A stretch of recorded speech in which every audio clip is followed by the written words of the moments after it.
अगर आप science student और क्लास 12th में हो या 12th पास कर चुके हो तो बहुत सारे ऑप्शन होते हैं जिनमें से आप उनका सही से यूटिलाइज़ नहीं करते और केवल नीट और जेई मेन के फॉर्म भर के बैठ जाते हो।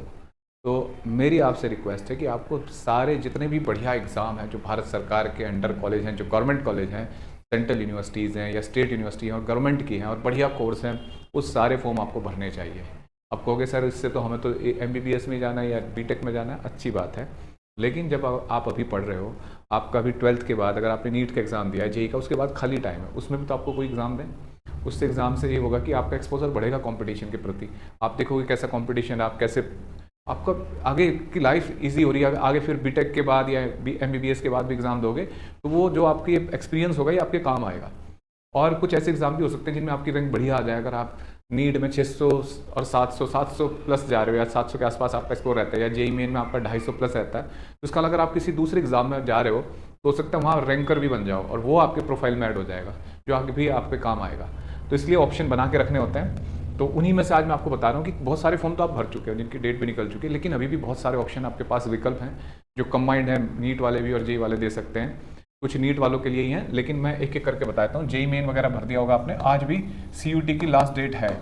अगर आज ये 23 मार्च है, अगर आज भी आप आज और कल CUT की लास्ट डेट है तो इसके बहुत सारे ऑप्शन है। BTech में, MBBS में, ग्रेजुएशन में, BBA, MBA, जो आपको फॉर्म भरना है भर सकते हो। इसमें ऑप्शन भरना चाहिए, बहुत अच्छे कॉलेज हैं इसमें और कम फीस वाले हैं। दूसरा IAT, आइसर एप्टीट्यूड टेस्ट, इसमें PCM PCB वाले सब जा सकते हैं। आइसर्स के लिए होता है और IISc बेंगलोर के लिए। इन सब की डिटेल वीडियो मैंने बना रखी है, बस मेरा मकसद था कि मैं आपको एक बार फिर अपडेट करूं, एक बार फिर बताऊं कि भैया फॉर्म भर लो आप, ठीक है।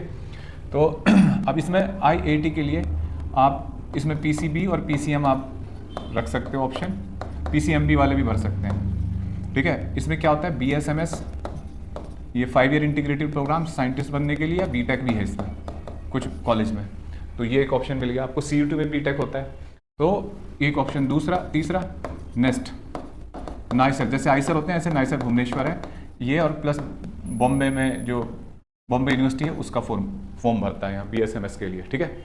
बहुत अच्छा ऑप्शन है। चौथा UPSC एग्ज़ाम, ये एग्ज़ाम है पश्चिम बंगाल में एक यूनिवर्सिटी है जो सेल्फ ऑटोनोमस है और CV रमन उसमें वहीं से नोबेल प्राइज़ जीता था, तो वो यूनिवर्सिटी का भी फॉर्म भर सकते हो। Indian associate of university of associate professors university कुछ ऐसा नाम है, उसका भी आप फॉर्म भरिए। उसकी मैंने डिटेल वीडियो बना रखी है, इसका भी फॉर्म भरिए। फिर अगर अब आप देखिए CET, एक और यहाँ पहले ISI, इंडियन स्टैटिस्टिकल इंस्टीट्यूट, जिनके पास कोर मैथ है, PCM वाले बच्चे हैं, वो इसका भर सकते हैं BSTAT और B मैथ के लिए। ये एक ऐसा कोर्स है बच्चों, इसकी बहुत ज़्यादा डिमांड है आजकल और इसमें आपका प्लेसमेंट भी बढ़िया है और फीस 0 है इस कॉलेज में। ISI में 0 फीस है, गवर्नमेंट स्टेपन अलग देती है।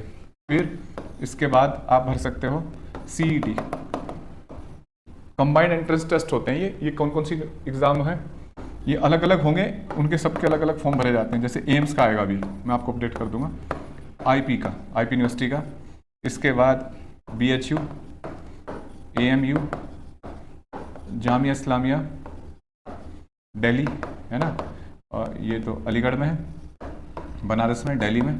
तो ये फॉर्म भी आपके लिए एम्स में, जो ऑप्टोमेट्री और पैरामेडिकल के कोर्स होते हैं BSc नर्सिंग के, बहुत अल्टीमेट है।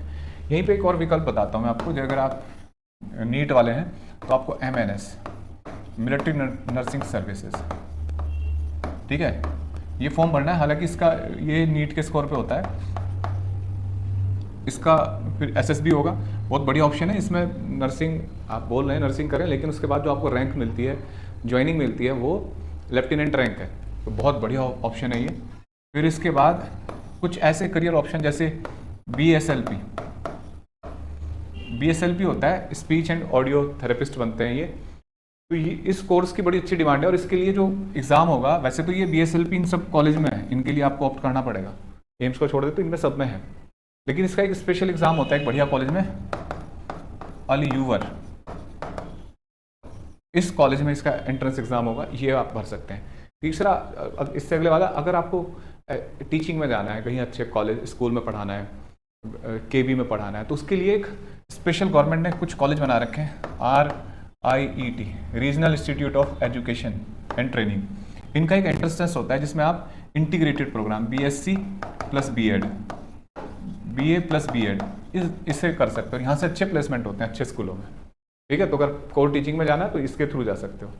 तो ये एग्ज़ाम, ऐसे बहुत सारे और भी एग्ज़ाम है जो मैं टाइम टू टाइम बताता रहता हूँ। एक जैसे 10 नंबर आ गया तो इस पर बता देता हूँ, NFSU, इसका फॉर्म आया हुआ है, इसकी मैंने अभी लेटेस्ट वीडियो बनाई थी, नेशनल फोरेंसिक साइंस यूनिवर्सिटी, इसका भी आपको भरना चाहिए।